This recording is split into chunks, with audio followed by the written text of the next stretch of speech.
Bueno, Mar, muchas gracias.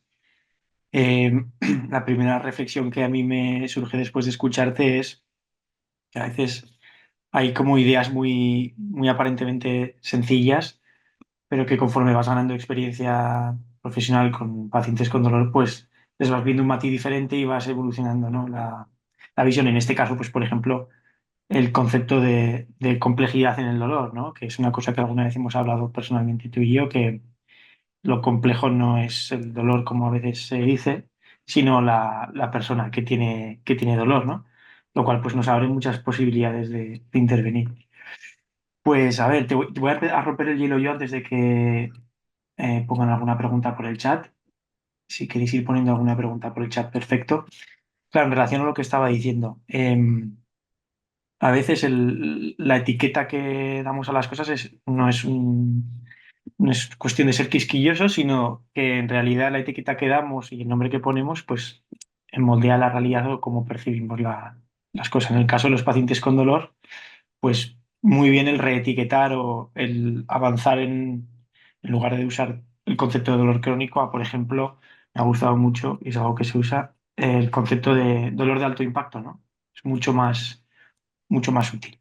Entonces, mi pregunta sería que no es fácil, ¿no? Pero qué harías tú o qué sueles hacer con aquellos pacientes que tienen dolor de alto impacto, en donde pueden mejorar y tú ves que podrían tener capacidad de mejora si reducen ese impacto negativo del dolor, a pesar de no poder a corto plazo reducir o eliminar el dolor, pero tienen mucha resistencia al cambio y, por ejemplo, solamente buscan una analgesia, que es lo más ético, ¿no? Si lo podemos hacer, dar una analgesia, pero si no es posible y esos pacientes pues no ven más allá, ¿cómo enfocas tú el trabajo clínico con estos pacientes? Ujú. Pues, a ver, yo creo que entender las fases del cambio por las que pasamos todos es importante en el sentido de que, y esto lo digo yo muchísimo, todo cambio conlleva crisis, ¿no? Aunque sea para bien, reconducir una situación en la que se encuentra una persona con dolor crónico de alto impacto, em, quizás provoca una crisis en su vida, en su rutina, en sus relaciones, en su identidad. Entonces no me parece nada fácil de gestionar.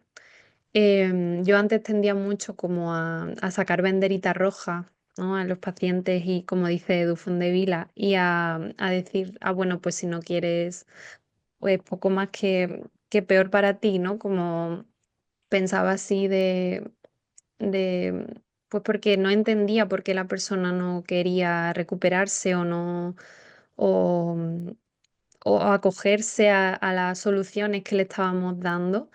A día de hoy, creo que los cambios son muy difíciles, que hay que estar en un punto en el que se den varias circunstancias para tener posibilidad de cambio, que probablemente han probado mil millones de cosas que no les han ayudado y puede estar eso detrás del no poder dar ese paso a pesar de querer incluso. Y muchas veces yo hablando con los pacientes, incluso con los que no, en un primer momento no se ven, yo creo que aquí es una de las claves. Muchas veces no es que no crean que se puede mejorar, sino que creen que ellos en concreto no van a poder. O sea, Mm. aceptan que haya personas que sí, pero ellos van a ser la excepción, ¿no? Como por ese camino de peregrinaje y tal. Entonces yo suelo hablarlo con ellos, explicarles que los cambios son difíciles, que se tiene que dar, tenemos que llegar a la fase de acción. Creo que a nivel cultural estamos en medio de un cambio de paradigma bastante grande con respecto a esto, no solo en dolor, y que hay que seguir sensibilizando sobre el tema desde muchos puntos de vista, pero lo que para mí es muy importante es que el paciente sepa que si en algún momento se siente preparado y se dan las circunstancias en su vida para abrir esa puerta, que sepa que hay sitios en Málaga y en España y en el mundo donde hay profesionales trabajando para ayudarte en ese proceso. Entonces, Ujú. quizá ahora no es el momento, pero sí en algún momento es el momento que sepas que hay gente que te va a ayudar en ese proceso. Muy bien. A ver, ya tenemos alguna pregunta en el chat. Mar, hola Mar Hernández, Tucaya. Dice que muchas gracias por la charla. Dice, respecto a la última parte que has comentado, esos pacientes que suelen sentir, que se suelen sentir culpables porque su dolor ha remitido o ha desaparecido, pregunta si has observado que suelen ser más propensos a recaídas o no. Si suelen ser más propensos a recaídas o no. Pues mira, no lo sé, Mar. Me parece muy buena pregunta.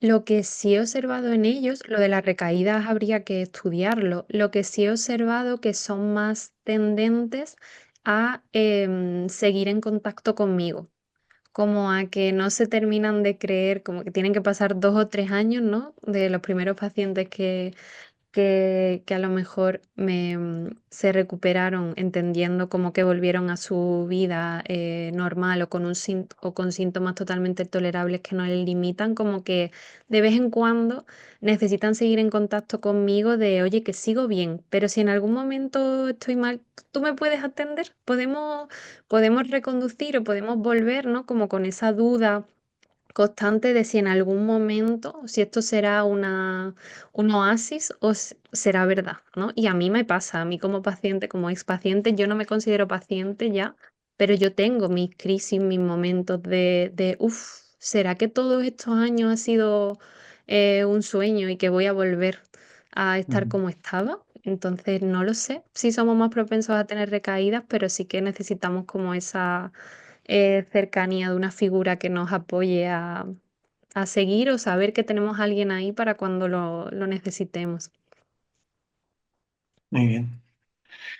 Em, a ver, otra pregunta por aquí dice, ¿cómo evalúas más la interferencia del dolor con la vida? Entiendo que se refiere a este impacto negativo, es decir, ¿con qué escala? Pregunta.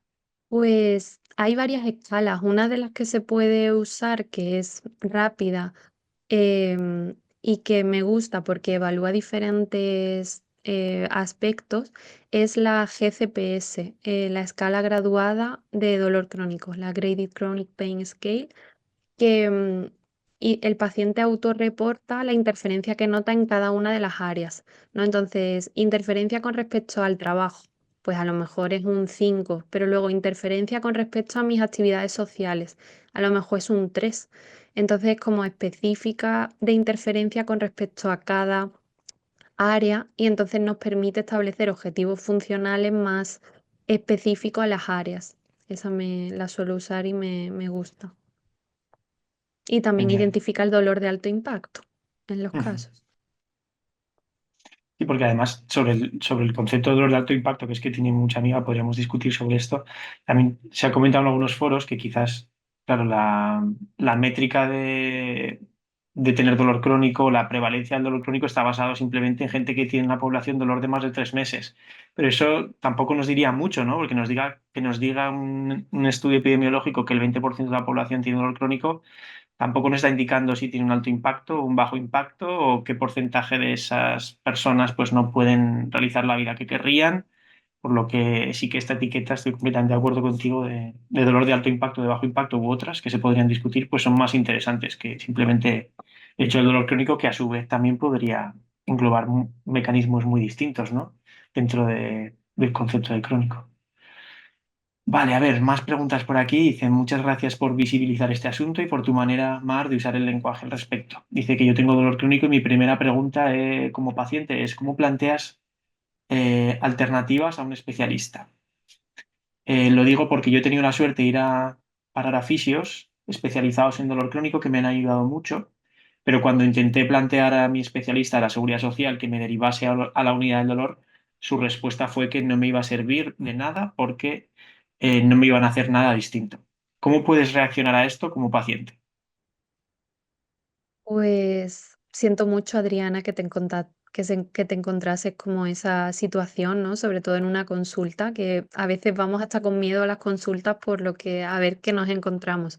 Me da mucha pena que esa sea la situación muchas veces. Pues mira, como paciente no lo sé.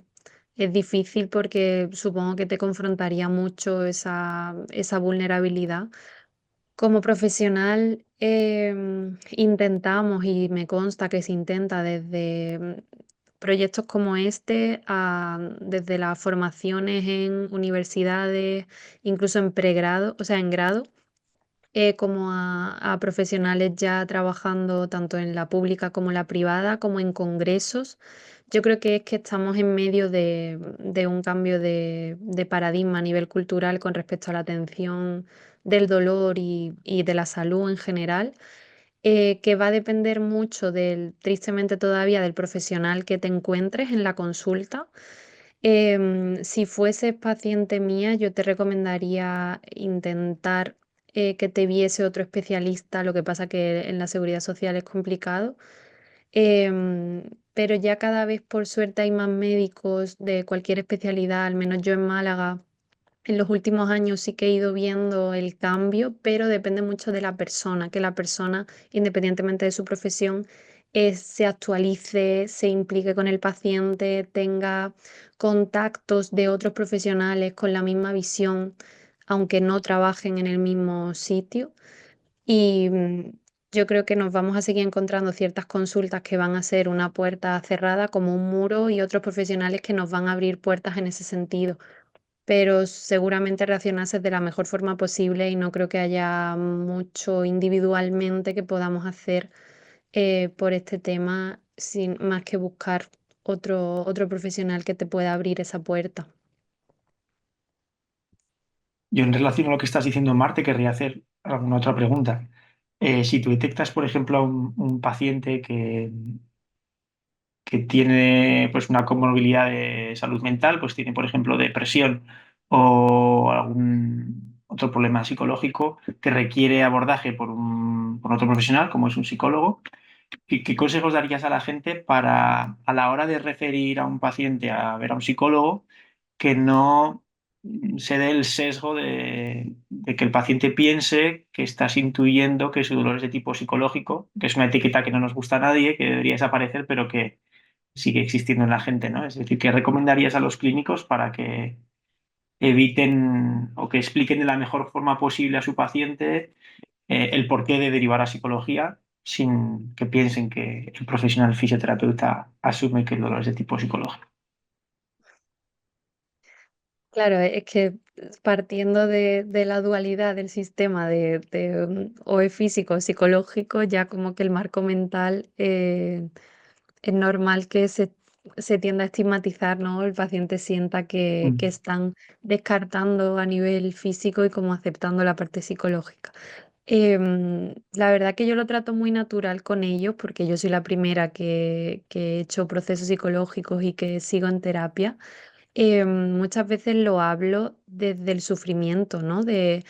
Quizá no por el dolor en sí, sino, oye, un proceso de dolor de larga evolución es difícil, es lo que estamos hablando, conlleva cambios, puede conllevar crisis. em, y, y es que los psicólogos son los profesionales especializados en gestión de cambios, entonces, mm, ¿quién mejor que un psicólogo nos puede ayudar a llevar ese proceso con el menor sufrimiento posible, ayudándonos a llevar las cosas que no podamos cambiar de la mejor manera o a cambiar la que podamos y quizás no tengamos los recursos suficientes para hacerlo. Entonces, para mí no es ninguna estigmatización que derivemos a psicólogos y yo creo que si lo abordamos con la naturalidad que tiene. mm, De hecho, nosotros tenemos un programa multidisciplinar precisamente por eso, porque hemos visto que es el acompañamiento desde las dos partes, es como lo que más puede ayudar en el proceso, aunque luego la persona continúe con un profesional o con otro, dependiendo del punto en el que se encuentre. Pero para mí el trabajarlo conjuntamente es maravilloso porque todo profesional tenemos nuestras limitaciones, ¿no? Tanto por campo de conocimiento como por competencias. Y creo que precisamente en el dolor de alto impacto, que creo que es en el que casi todos pensamos cuando hablamos de dolor crónico, que como tú has dicho pueden ser diferentes mm, características clínicas, em, no se puede abordar solo desde un aspecto o no en todos los casos. Habrá casos que por supuesto solo con fisioterapia mejorarán, habrá casos que solo con psicología, y habrá otros casos que haya que abordarlos desde un equipo profesional que yo espero que sea el futuro para todos los pacientes, incluso en el sistema público. Mm, genial. A ver, una pregunta muy simple, pero que también tiene mucha amiga de contestar, que han puesto por aquí es ¿qué tipo de ejercicio tiene más efectividad? Entiendo que se refieren en dolor de larga duración. Pues sin valorar el caso, no lo sé. No sé Mm, decirte, es que no hay, ese es el tema, que no hay una solución para el dolor crónico. exacto. Hay que valorar cada caso, ver qué factores en esa persona en ese momento concreto pueden estar influyendo más, qué objetivos tiene la persona. En función de la valoración, ver qué modalidad de ejercicio puede ser mejor para ese caso concreto y ese objetivo y tirar por ahí, pero también va a ser ensayo-error, porque a nivel evidencia sí que hay ciertos estudios sobre esto puede servir en este tipo de casos y luego a nivel clínico, cuando lo haces con un paciente que cumple esos criterios, pues no va bien. Ujú. Entonces, esa es el arte de la clínica es ese, por muy basada en evidencia que esté, luego cada persona respondemos diferente según el contexto, el momento y todo. Entonces, incluso un ejercicio puede sentarnos mal, por mucho que a una mayor parte le siente bien. Así que habría que valorar en consulta cada caso.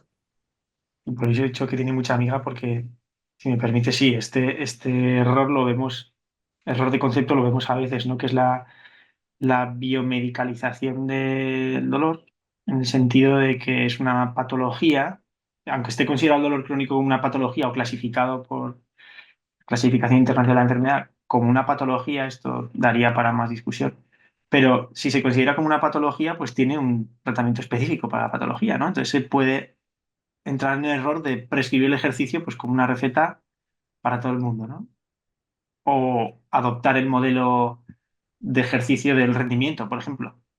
Pues mira, tienes dolor crónico y tienes que hacer esto y esto durante 3 meses para mejorar tus capacidades físicas, pero luego resulta que igual el paciente, pues no tiene motivación alguna o tiene unos problemas de adherencia muy grandes o no le ve el sentido, no se tiene en cuenta el aspecto personal, ¿no? O Totalmente, que- porque además en consulta, incluso aunque un día con un paciente concreto, después de la valoración, un tipo de ejercicio con cierta dosis haya ido bien, 3 días después o la semana siguiente te puedes encontrar que ese mismo ejercicio con esa dosis en ese paciente no va bien. Ujú. Entonces, yo creo que precisamente esa ahí la incertidumbre clínica, ¿no? De siempre es súper difícil de gestionar y más difícil de dar soluciones generales a problemas complejos y concretos de cada persona. Totalmente de acuerdo, Víctor. Que la adaptación al paciente igual implica adoptar un modelo 100% prescriptivo de ejercicio de rendimiento, ¿no? Si el paciente es lo que demanda, igual es lo que le funciona, ¿no? Esa es la adaptación al paciente. Ser flexibles y ágiles en el modelo que seleccionamos para pues, activar al paciente o que realice ejercicio. Vale. ¿Vas bien? Nos quedan algunos minutos más. Hay un par de preguntas más. ¿Te parece que las hagamos? Sí, claro. Hasta, sin pasarnos de las 8, un par de preguntitas más. Y si te parece bien, pues las hacemos. A ver, preguntan por aquí qué experiencia tienes con imaginería motora graduada en dolor. Pues cuanto más veo que tiene efecto en los casos que yo he tratado hasta ahora es en los síndromes dolorosos regionales complejos. En los antiguos SUDEC, los llamados SUDEC, es donde más necesario lo veo porque o en los casos que yo he visto había mucha limitación con respecto al movimiento. Yo trabajo, por ejemplo, con una regla del semáforo en la que tenemos ciertos códigos y el rojo implica no podemos seguir por aquí, por ejemplo, con este movimiento. Y la imaginería motora graduada me ha permitido con pacientes en esas situaciones em, exponernos a ciertos movimientos y a ciertas situaciones sin llegar a ese rojo que provocaba directamente hacer el movimiento. Entonces sí que en esos casos la he visto muy, muy necesaria porque te quedas como sin otras herramientas que puedes usar porque disparan completamente el dolor del paciente y nos ha permitido en un periodo de tiempo temprano avanzar hacia otras herramientas y tener menos limitaciones o pasar esas limitaciones como más rápido. Vale, aquí nos han hecho una pregunta en inglés, la voy a traducir para seguir el procedimiento de traducción o el sistema. Dice que como estudiante de fisioterapia, dice Zara o Sara, normalmente encuentra dificultades en combinar los tratamientos basados en investigación o en evidencia con lo que los pacientes sienten cuando tienen dolor de larga duración. Entonces pregunta que qué podrían hacer los profesionales sanitarios para combinar de forma efectiva la investigación con el tratamiento personalizado para tratar de la mejor manera posible a los pacientes con dolor crónico. Pues es muy interesante la pregunta porque realmente yo que estoy en los dos mundos de investigación y clínica, muchas veces también he caído en intentar traspasar o transferir directamente esa parte de investigación a la clínica, ¿no? Y claro, cuando lo hago directamente, me encontraba o me sigo encontrando cuando me equivoco que no va bien. Entonces, luego entendí, o voy entendiendo, que gracias también a otros profesionales y a compañeros, que la fisioterapia basada en la evidencia o la medicina basada en la evidencia también tiene en cuenta mis preferencias como profesional, que yo ciertamente tengo más preferencias con respecto a unos abordajes que a otros, también por mi experiencia como paciente, y también las preferencias del paciente. Entonces ahí viene lo difícil, entender que por mucho que a nivel investigación se recomiende hacer ciertas cosas, si eso no va en línea con mi práctica, va a ser más difícil que yo lo ponga en práctica y si no va en línea con el paciente, con las preferencias del paciente, pues casi que no vas a poder ponerlo en práctica. Entonces se tienen que encajar un poco esas tres patas y yo creo que ahí entra también la relación de ayuda, que de la presentación he puesto un libro de un curso muy interesante que estoy haciendo sobre relación de ayuda, que es no solo sobre la parte digamos, de herramientas técnicas de cada profesión, que he visto también antes que había una terapeuta ocupacional por ahí en el chat, no solo la parte que yo como fisioterapeuta puedo ayudar al paciente a tener herramientas desde la fisioterapia, sino a la relación de ayuda que rodea toda la interacción que yo haga con el paciente. Entonces, muchas veces estas preguntas no son específicas de la parte técnica, sino de esa relación de ayuda. Y creo que es algo a lo que como profesionales tampoco le damos mucha importancia y que podemos mejorar y que podemos trabajar para que los pacientes se beneficien más de toda la parte técnica, porque forma parte de los factores contextuales que tienen un efecto en los resultados del paciente. Es muy bien. Eh, Mar, ha estado genial. No tenemos más preguntas en principio. Yo creo que a falta de 5 minutos para las 8 lo vamos a poder dejar aquí. Muchísimas gracias de verdad. Creo que ha estado muy bien. Han sido 55 minutos súper bien aprovechados. Espero que a la gente le haya gustado. Cosas para recordar. Creo que han dejado en el chat el link para realizar la encuesta de satisfacción. O sea que por favor, vamos a dejar todavía esto abierto un poquito más para que la podáis pinchar y realizarla. Y nada más. Tendréis el webinar grabado para tanto en inglés como en español. En inglés estará subtitulado. Y muchas gracias, Mar, y hasta pronto. A vosotros. Gracias, Víctor. Venga, muchas gracias, adiós. Chao.